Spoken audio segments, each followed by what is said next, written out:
Élèves de première S, bonjour.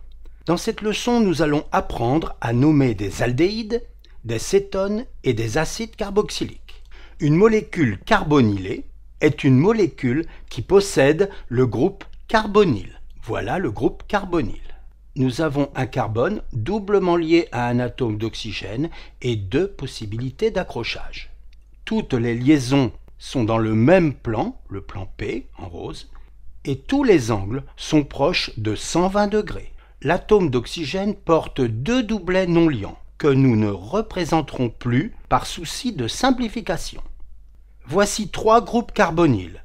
Les molécules que nous considérons ne comportent que des atomes de carbone, d'hydrogène et un atome d'oxygène déjà représenté. Sur le carbonyle, nous pouvons accrocher soit un hydrogène et un hydrogène, soit un radical alkyle R, c'est-à-dire une chaîne carbonée et un atome d'hydrogène, soit encore un radical alkyle R1 et un autre radical alkyle R2. R1 et R2 peuvent être différents, mais ils peuvent être aussi identiques. Lorsque le carbonyle est lié à un seul radical alkyle, la molécule est un aldéhyde. Lorsque le carbonyle est lié à deux radicaux alkyles, R1, R2, la molécule est une cétone. Lorsque le carbonyle est lié à zéro radical alkyle, donc à deux atomes d'hydrogène, la molécule a les mêmes propriétés chimiques qu'un aldéhyde. On la considère donc comme un aldéhyde. Le carbone du groupe carbonyle, celui qui porte l'atome d'oxygène, est appelé carbone fonctionnel. Considérons par exemple la formule semi-développée de cet aldéhyde. Nous reconnaissons le carbone fonctionnel et l'enchaînement caractéristique des aldéhydes. Le radical alkyle R correspond ici à l'enchaînement CH3, CH2, CH2. Remarquons que l'on peut aussi écrire l'enchaînement C double liaison O H CHO. Nous anticipons sur le programme de terminale S en introduisant la formule topologique de l'aldéhyde précédent. Nous nous sommes déjà familiarisés aux formules topologiques dans les leçons sur les alcanes et les alcools. Nous identifions le carbone fonctionnel, l'atome d'oxygène, l'atome d'hydrogène, qui serait là, mais qui ne se représente pas, et le radical alkyle. Choisissons un aldéhyde un peu compliqué, en sorte que si vous savez nommer celui-là, vous saurez tous les nommer. Pour nommer un aldéhyde, il faut rechercher la chaîne la plus longue contenant le carbone fonctionnel. La voilà. Numéroter la chaîne en partant du carbone fonctionnel, donc numéro 1 pour le carbone fonctionnel. Identifier les groupes alkyles accrochés à la chaîne, un méthyle, deux méthyles et un éthyle. Nous pouvons maintenant nommer l'aldéhyde. Puisque la chaîne carbonée principale contient 7 carbones, nous utilisons la racine heptane. Puisqu'il s'agit d'un aldéhyde, la terminaison E est remplacée par le suffixe -al. Dans l'ordre alphabétique, l'éthyle est lié au carbone 2. Le nom commence par 2-éthyle. Les deux méthyles sont liés au carbone 4 et 5. Nous terminons en écrivant 4,5-diméthyle. Cet aldéhyde, dont voici également la formule semi-développée, est donc le 2-éthyl 4,5-diméthylheptanal.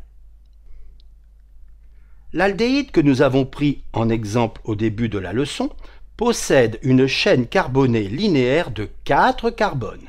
Il s'agit donc du butanal. Ce cas particulier d'aldéhyde qui ne contient qu'un seul carbone est donc le plus simple des aldéhydes, c'est le méthanal, encore appelé formaldéhyde ou formol, utilisé pour conserver des organismes de toutes sortes comme vous l'avez sans doute vu en SVT. 2 carbones, voici l'éthanal, 3 carbones, voici le propanal. Parlons maintenant des cétones. Considérons par exemple une cétone dont voici la formule développée et la formule topologique correspondante. Nous identifions le carbone fonctionnel, l'atome d'oxygène, le premier radical alkyle et le second. Choisissons une cétone un peu compliquée, Si nous savons la nommer, nous saurons toutes les nommer.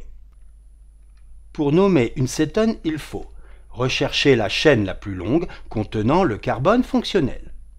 La voici. Numéroter la chaîne qui donne le plus petit numéro au carbone fonctionnel. Avec cette numérotation rose, le carbone fonctionnel est le numéro 4. Avec l'autre numérotation, bleu, il aurait le numéro 6. Nous choisissons donc la première. Identifier les groupes alkyles accrochés à la chaîne. Nous observons 3 groupes méthyl et 1 groupe éthyle. Nous pouvons nommer l'acétone. Puisqu'il y a 9 carbones, nous écrivons la racine nonane. Puisqu'il s'agit d'une cétone sur le carbone 4, la terminaison E est remplacée par on. Nous avons 3 méthyls sur les carbones 2, 3 et 8, nous écrivons donc 2,3,8-triméthyl.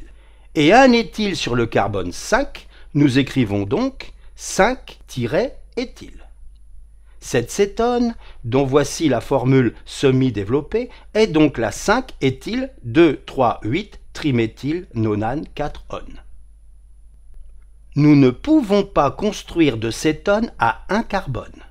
Comme il y a déjà celui du groupe carbonyle, nous sommes obligés d'accrocher 2 hydrogènes et ceci n'est pas une cétone.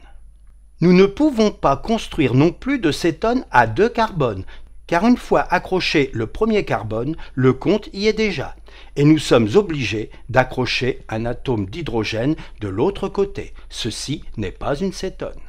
Avec 3 carbones, nous obtenons la première, donc la plus simple des cétones. C'est la propanone. Comme le carbone fonctionnel est forcément le numéro 2, ce n'est pas la peine de dire ou d'écrire propane 2-on. Dans le commerce, la propanone est connue sous le nom de acétone. Cette cétone à 4 carbones est la butanone.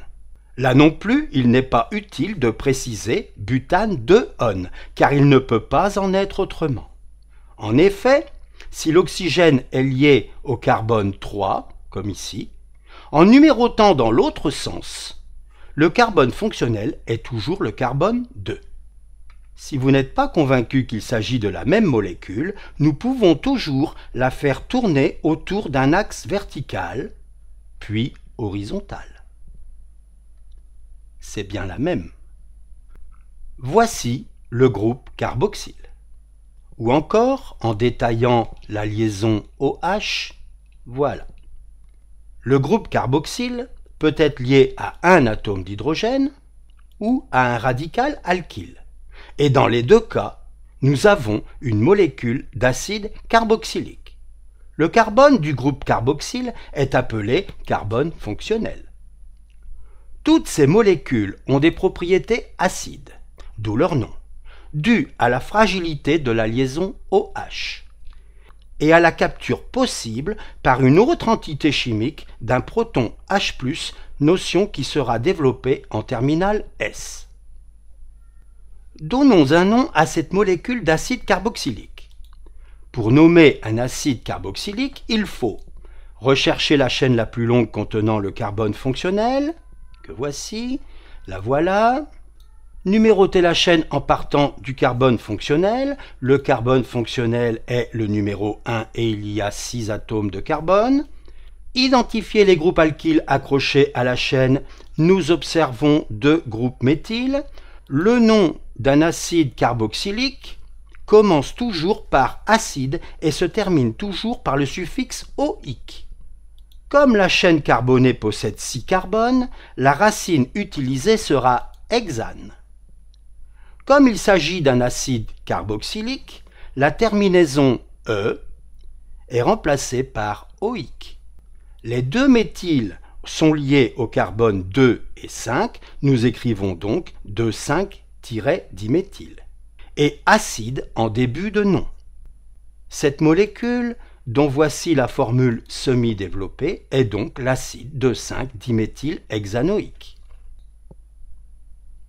L'acide carboxylique le plus simple ne contient qu'un seul atome de carbone, le carbone fonctionnel. C'est l'acide méthanoïque ou acide formique, car les fourmis en synthétisent et que formique vient de formica, la fourmi.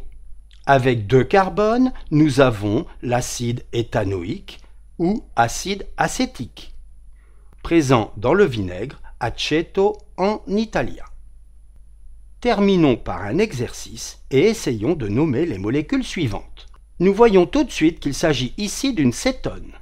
La chaîne principale, 6 carbones, 1 méthyle, 1 éthyle, il s'agit de la 3-éthyl 4-méthylhexane 2-one. Nous voyons ici que nous avons affaire à un aldéhyde. La chaîne carbonée la plus longue contenant le carbone fonctionnel, elle contient 5 carbones, 2 éthyles sur les carbones 2 et 3, donc 2,3 diéthylpentanal. Nous avons affaire ici à un acide carboxylique. La chaîne la plus longue contenant le carbone fonctionnel, la voici, elle contient 5 carbones, donc la racine pentane, 2 méthyles sur les carbones 3 et 4, donc acide 3,4 diméthylpentanoïque. Ici, nous avons affaire à un aldéhyde. La chaîne la plus longue contenant le carbone fonctionnel, la voici, elle contient 6 carbones, donc la terminaison sera hexanale. Un méthyle sur le carbone 4, un éthyle sur le carbone 3, donc 3 éthyl, 4 méthylhexanal. La leçon est terminée, à bientôt!